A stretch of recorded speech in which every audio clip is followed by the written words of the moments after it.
there's a noise coming from the traffic or the garbage truck.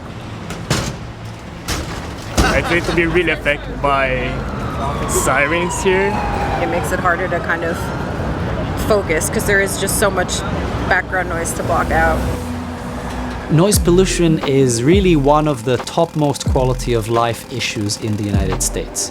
More specifically in New York City, it's been estimated that 9 out of every 10 people, 9 out of 10, are exposed to harmful levels of noise. To address the issue of noise in New York City and in urban environments in general, we're proposing the SONYC project, Sounds of New York City. The idea is to construct a novel cyber-physical system which includes a hybrid distributed network of sensors and citizens for large-scale noise reporting.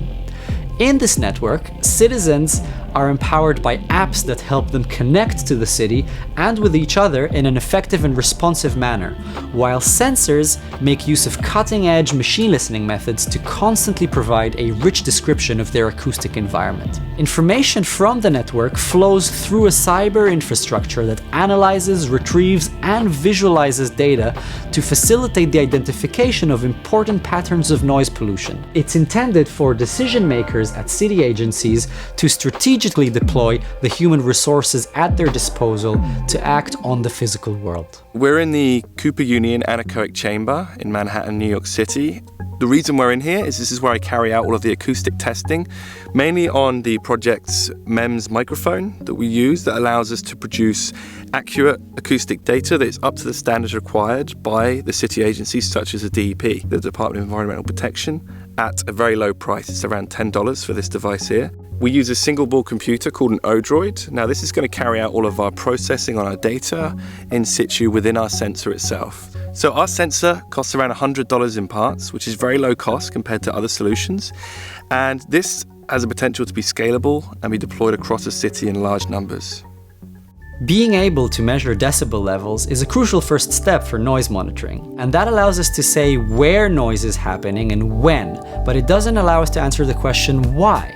So in order to address that, our sensors have to be able not only to measure the loudness of the sound, but also to be able to automatically identify different types of sounds. So I'm going to show you a demo of the machine listening algorithm that we've been working on. The algorithm is based on deep learning or deep neural networks, which is the same artificial intelligence technology that's already revolutionized fields like image recognition and automatic translation. So here you can see the algorithm listening to the environment, analyzing it in real time, and displaying how confident it is in recognizing the sound that it's hearing.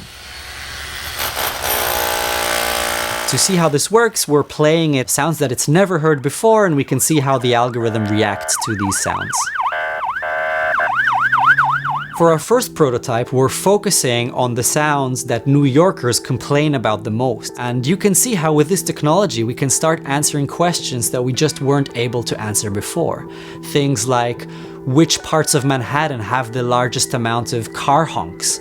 Or are those honks correlated to specific traffic patterns? Or even, how does construction noise near schools affect how well the children perform at school?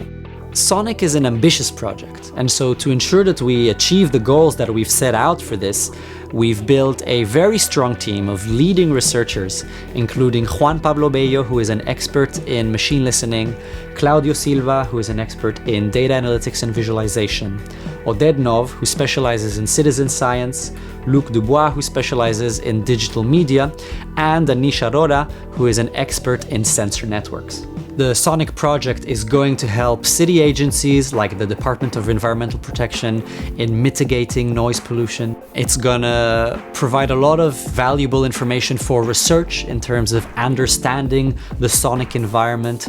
And most importantly, I believe that it's gonna ultimately improve quality of life for the citizens of New York City and hopefully in the long run of other cities as well.